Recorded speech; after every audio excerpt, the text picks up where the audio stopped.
Hello online world, this is Off the Record with Migs Bustos Home Quarantine Edition, and I'm here in my condo, ready to take a video call with my Bluetooth earphones and my laptop. And ngayon kakausapin po natin ang isang breast cancer survivor, mental health advocate na si Dr. Gia Sison on we'll just get her perspective on how to deal with this health crisis from an emotional and spiritual aspect. I'm looking forward to learn one or two things from her.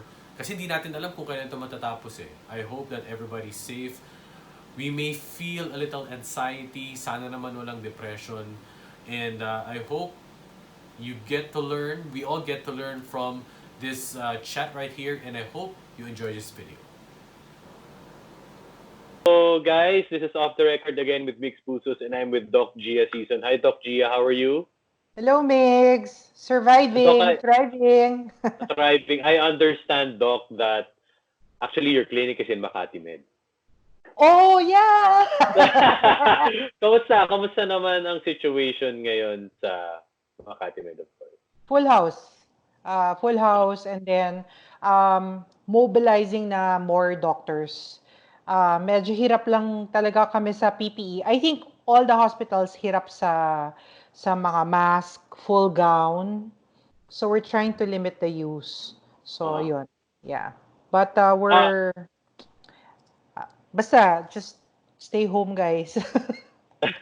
Everybody's healthy. Well, of course, we know of the unfortunate Yes. incident that happened a few days ago. I think everybody knows that, but I just want to check on if you're okay, if your colleagues are okay, everybody's on full force, as you mentioned, Doc.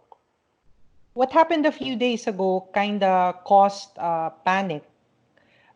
Yan naman talaga yung nangyari. And syempre natakot yung mga na-expose, especially on that area kung saan pumunta yung concerned na pinag-uusapan natin.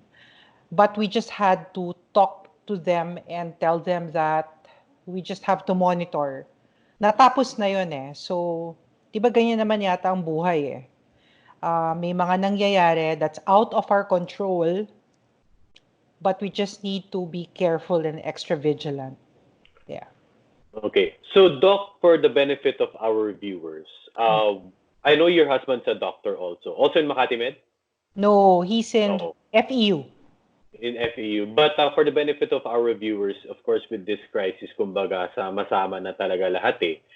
What is it that you do on a regular basis in relation to this pandemic? On a regular basis, we are actually online. That's via long force as COVID, because as much as possible, we want to help the emergency rooms decongest. Now, my husband is the one that really goes on duty twice a week. Kaya as a wife, whenever he goes on duty, alam mo yung parang may constant fear ako na, alam mo yon, para talaga siyang gera. So, we are actually on call also. So, just in case someone is down, parang decking, we have to prepare to get called. So, ganun ang setup ngayon ng mga doctors.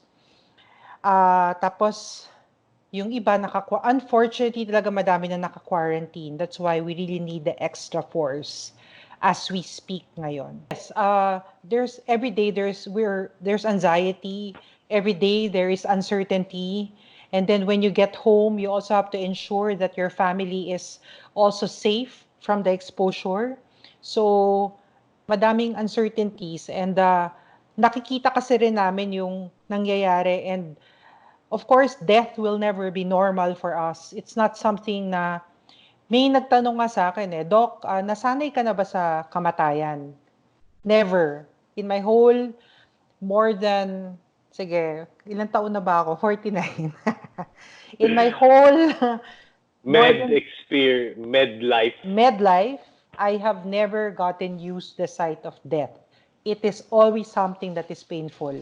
So, and it happens every day. It happens. That's why ako kasi, I encourage na to let out stories of hope naman, that COVID naman is not a death sentence. Um, I want to make myself clear on that. That is why, and people have recovered, and that the end recovery matters. So yun lang, yun din. Parang hindi naman yung it's automatic pag COVID death sentence na. We also have to support these individuals with COVID. Kasi yung stigma, Migs, andun siya eh. Correct. In fact, yung mga pinapalayas pa nga ng mga healthcare workers sa mga apartment buildings nila because natatakot sila for their tenants. Yun, masakit rin yun sa amin. So, pati yun, na-absorb namin eh. Parang lahat na lang, from all angles, nararamdaman namin yung pain. Wow. First time ko narinig yun. So what happens? I mean, a follow-up on that. What happens to nurses, mga healthcare workers na wala nang mapuntahan? Do they sleep in the hospital? Or may community din that helps out? We have a community that's Rock Ed Housing Health. I also help out in sourcing for volunteers. Yung mga bakanting Airbnb, they offer that. And just recently, a certain church offered their space to house doctors and nurses. I appreciate you. Lahat yan talagang sobrang thankful. Because we only have limited quarters also inside the hospital. And of course, after duty, gusto mo naman makakita ng something that's fresh, 'di ba? Something that is outside the buildings of the hospital. So, yun ang sitwasyon ngayon where honestly, parang nag-tweet ako several days ago, palimos ng PPE. Ngayon naman, gusto ko rin sabihin, palimos ng bahay. Palimos ng space to stay kasi hirap na talaga kami as we speak. Doc, now I'm gonna shift it now to our main topic for today for our benefit of our viewers who are enjoying their home quarantine. Marami tayong nakikita Netflix, nag-TikTok, but maybe that is also a way for us to get out para pampawala ng boredom or whatever it is. But siguro some who are experiencing underlying anxiety na behind all that fuss or behind all that excitement is meron tayong takot. Kasi first time ito nangyari, di ba, sa buong mundo. True. But how do we actually deal with it when the lights are off, when we battle with our minds? As a breast cancer survivor, as one who's been through this kind of adversity, anong mapapayo mo, Doc? Ano ba mga best na gawin? Number one, dun muna tayo sa physical aspect. Importante na kahit na nasa house tayo, kailangan natin gumalaw.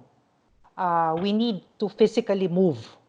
That will help our body respond to the anxiety that we feel. So, run in place, yung mga bottles of water, you can lift it, maglakad ka around the house, that will help. That's physical activity. Number two, don't forget to talk about your feelings. Kasi there's nothing wrong with feeling sad. That's a normal response to this crisis.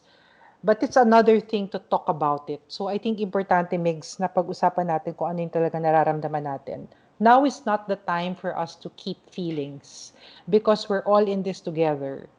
I heard nga this song, parang we heal as one. That's true, no? We really do. And number three, piliin nyo lang yung mga credible sources din. Because there's such thing as information overload anxiety.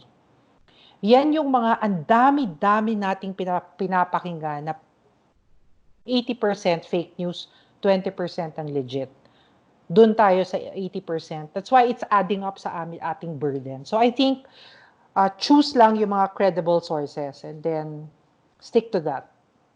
We see a lot of information from doctors, also on social media, on the news, and infographics na how to differentiate which is which. Yes. Diba? I mean, I'm telling you a personal thing of mine. And sometimes you cannot, if you're helpless, diba? I mean, we're in this situation. We cannot help but think. Yes. We cannot help if ito na ba yun. But I don't know. I mean, I'm asking this to you personally. What's the best way to differentiate everything and to have a positive mindset? Personally, ako, I will always tell my friends, and ikaw, di ba, Mix, I will always tell you na you just text me, call me for any questions. That's true. Kasi all of these are online. They're not talking. They talk visually. But in terms of personal interaction, they cannot do that.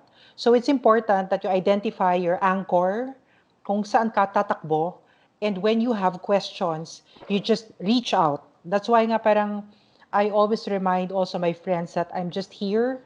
I really don't mind answering their questions. Basta lang ma-ease yung burden ng bakit ito, bakit nangyayari ito, ano ito, mag-i-end ba ito.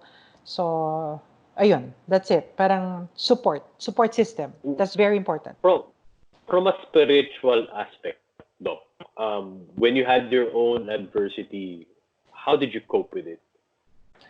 It was a lot of prayers. In whatever religion naman tayo we're in, I think we just have one common goal, which is good.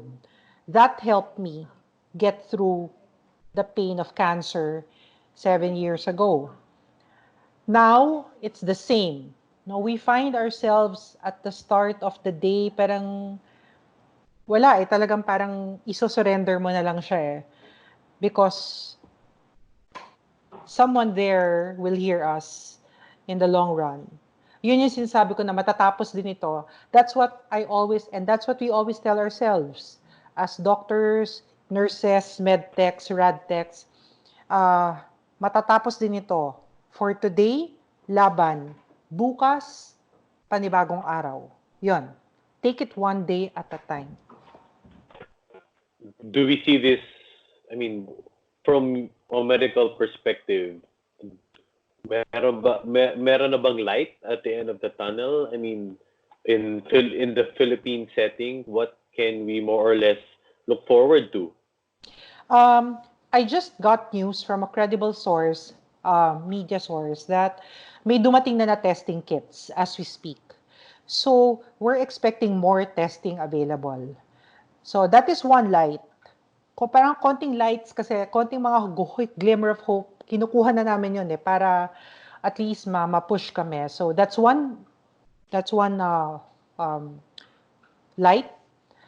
In terms of medication, medicine, wala pa. As we speak, wala pa. Even vaccine, they're still working on it. But the mere fact that they're working on it, good news na yun for us. Anything na makakapitan natin. So, please don't lose hope kasi laban lang tayo together. Doc, anong ma-advise mo ng mga magagawa nating lahat?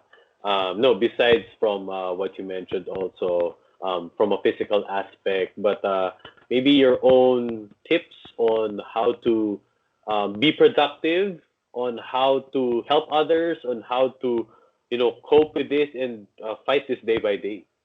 Okay, number one, staying at home is a big help. So I just want to assure again our viewers that it's hindi hindi, parang some kasi feel that hindi sila nagko-contribute into the cure. But no, staying at home is still the best. Number two, we have online volunteer movements that you may want to participate in kasi that will help you help us also.